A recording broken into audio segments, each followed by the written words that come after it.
fidèles internautes Sénégal 7 bienvenue dans votre nouveau numéro entretien spécial comme ni ñu koy faral di defee saa su nekk su tolluwaayu réew mi amee fu ñu toll dañuy daal di woo rek képp kenn koo xamante ni nii xam-xamam dina màcc ci li nga xam ne moom mooy évolution bi bu ko defee dina fi teew ñu fas yéene faram-fàcce ponk yu bëree bëri ndaxte li fi jot a xew ci journée démb bi ak tey daanaka bëri na donc ponk yooyu yëpp fas yéene nañ ko waxtaane waaye laataa loolu damay nuyu ki nga xamante ni moom mooy sama confrère mu fas yéene mu accompagner ci li nga xam ne moom mooy plateau bi muy Djiby Sarr Johnny Djiby maa ngi lay nuyu.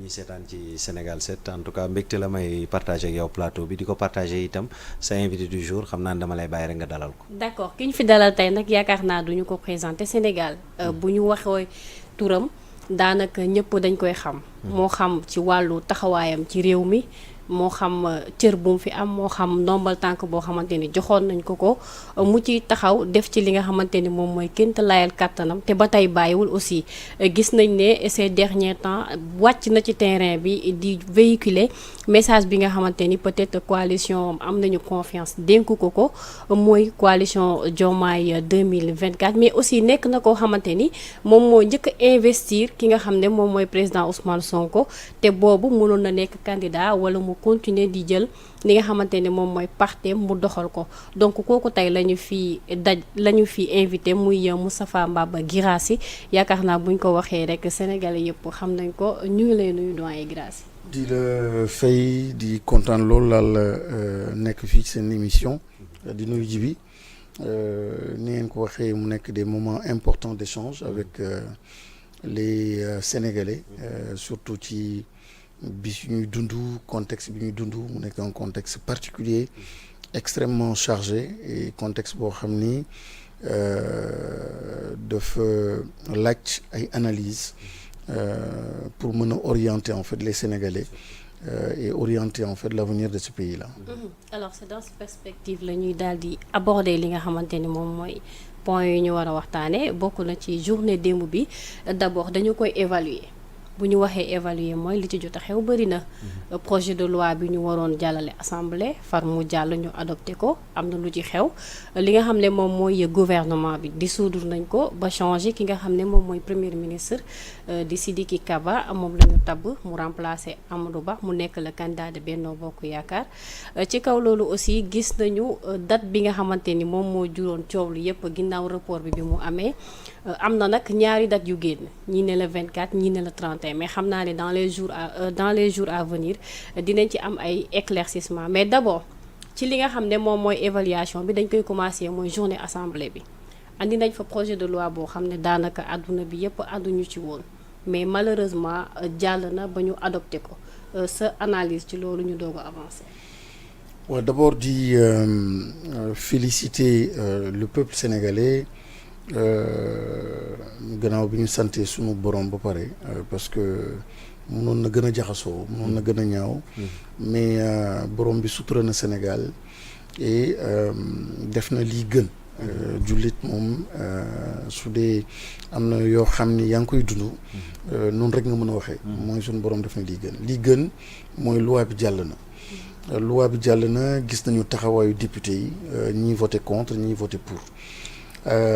loi amnistie fu ñu ko mën a présenter ci àdduna sooy xool histoire réew yi saa yu ñu tegee amnistie rek day diviser société diviser au sens des opinions point de vue yi donc comme tubaab bi li ñuy wax rek vérité en deçà des Pyrénées et erreur au-delà maanaam ku nekk ak dëggam ku nekk ni nga koy sentiré ku nekk li ngay yëg ku nekk say conviction ku nekk sa gëm-gëm ku nekk sa jaar-jaar et en fonction de ça nga am benn taxawaay ñii ne waaw il fallait les comprendre ñii ne déedéet aussi il faut les comprendre ñii ne déedéet souvent c'est directement ñoom ñoo subir mbir bi ñoom ñoo ko gis am na nu ñu koy dundee ñii ne waaw tamit dañuy xalaat ñi nekk ci biir ak ëllëg situation boo xam ne mën na koo indi parce que su dee régime bi moom moo maintenir élection am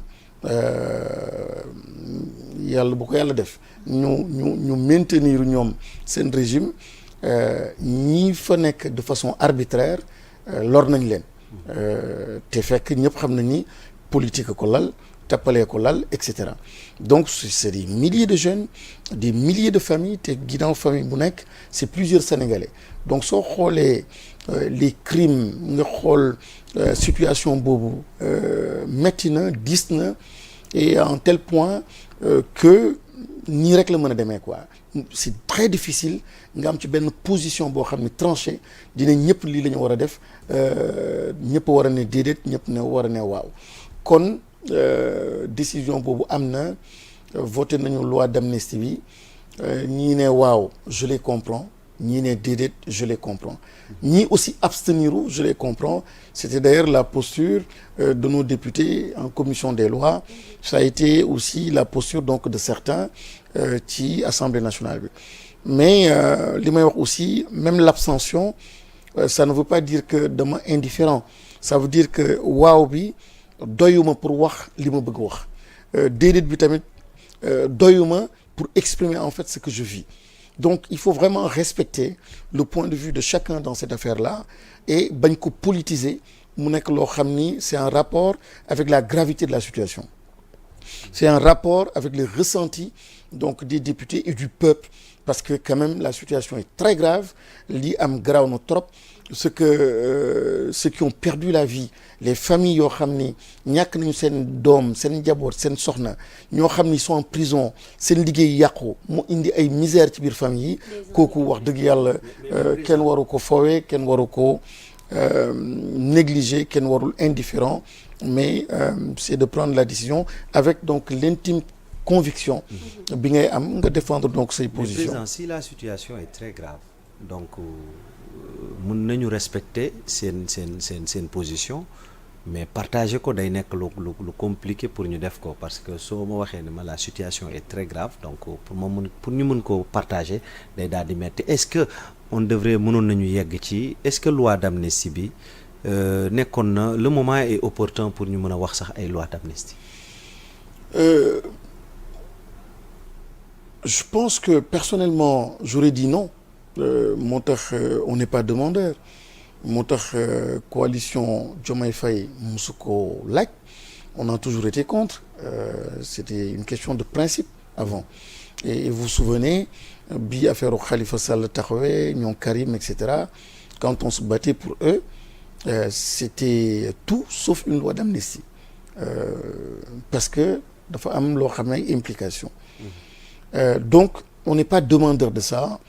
C'est pas lu ñu souhaité et d'ailleurs suñu taxawaay député wane na ko par contre lii yëpp il y a un président Macky Sall bi dugal boppam ci guuta ci situation yaakaar ni mënoon na ci génn yaakaar na ni mënoon na commettre ces crimes jàpp nit ñi de façon arbitraire doxal li muy doxal en outrepassant donc suñuy loi ak liberté individuelle yi liberté politique yi ba ñëw ci situation bi et il sait aujourd'hui que le peuple s'est soulevé le peuple a dit non à son troisième mandat le conseil constitutionnel am benn taxawaay benn dignité honorer la justice honorer nos institutions honorer le peuple sénégalais la communauté internationale dégg aussi le cri de cœur des Sénégalais am benn taxawaay boo xam ne am nañ ko les régulateurs sociaux am yenn taxawaay yoo xam ne am nañ ko mu nekk kilifa diine yenn saay mu nekk tamit la société civile yooyu yëpp taxaw pression bi était tellement forte que Macky Sall mujjewul dérouler comme nu mu bëggoon dérouler mbir yi et là aujourd'hui il est obligé de partir et c'est dans quelques jours il doit partir et je crois bien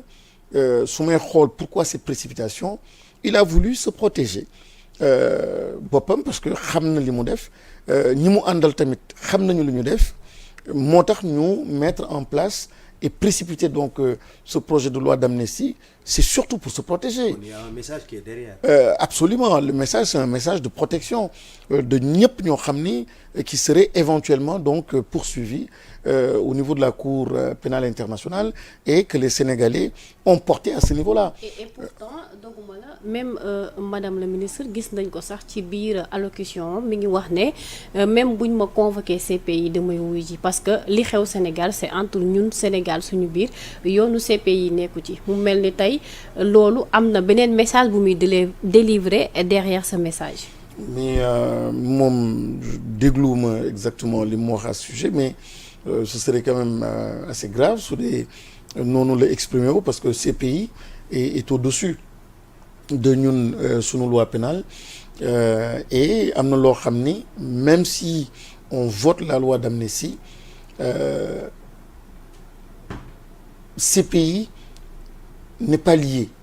d'ailleurs il y a eu tellement d'exemples yoo xam ni CPI le cas de Hissène Habré mi ngi fi donc am na amnistie yoo xam ne réewam doxal nañ ko wante CPI à l'époque même c'était avec Macky Sall moom moo def lépp ba délivrer ko ba livrer ko plutôt donc CPI ba léegi mën nañ ko doxal moo tax ñii ne waaw ak ñii ne déedéet même si la loi a été votée il faut s'attendre ëllëg que CPI tamit dossier boobu di wéy di dem parce que introduire nañ ko ñoom dinañ ko saytu li ñu war a def nañ ko def kon ñi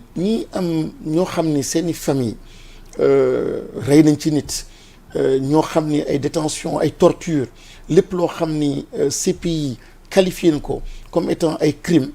mais na seen xel dal xam ni même su dee loi bi voté nañ ko CPI mi ngi fii et autre chose aussi c'est que nous continuons d'être un pays souverain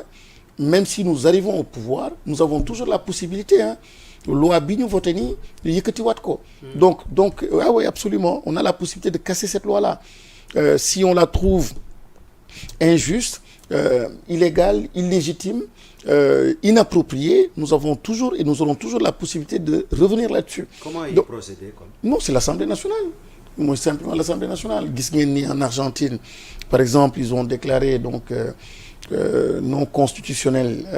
tout ce qui est projet de loi d'amnistie et plusieurs fois aussi des projets de loi d'amnistie ont été cassés via les parlements et ça le Sénégal aussi mën na revenir en fait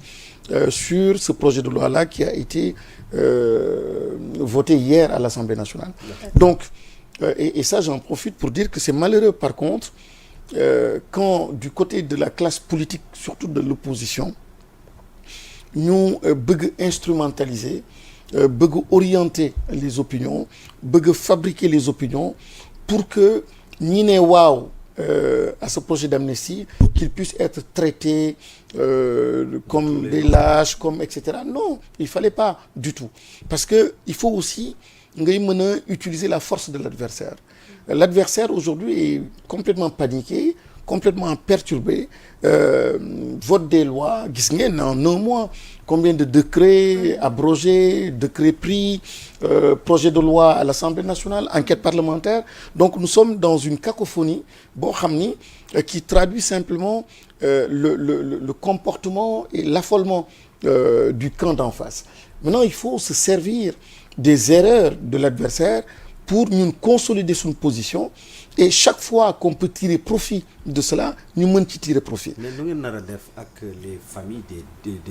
détenus déjà ak ñi nga xam te ni ñoo ñu ñàkk seen bakkan également parce que ñi agité wu ñëpp souvent ci côté boobu rek lañ ko teg mooy depuis 2021 jusqu'à 2024 il y a eu beaucoup de morts ci ay manifestations finalement avec loi d'amnistie bi kenn du toppati kenn. Non, c'est pas exact. Ce n'est pas exact. parce que comme ni ko Djibi waxee déglu nañ sax ci yenn députés yi avant ñuy voter projet de loi bi ils ont posé des questions concernant ce cas. ñoom loolu la ñuy gën a teg ci table. Oui, et ils ont raison.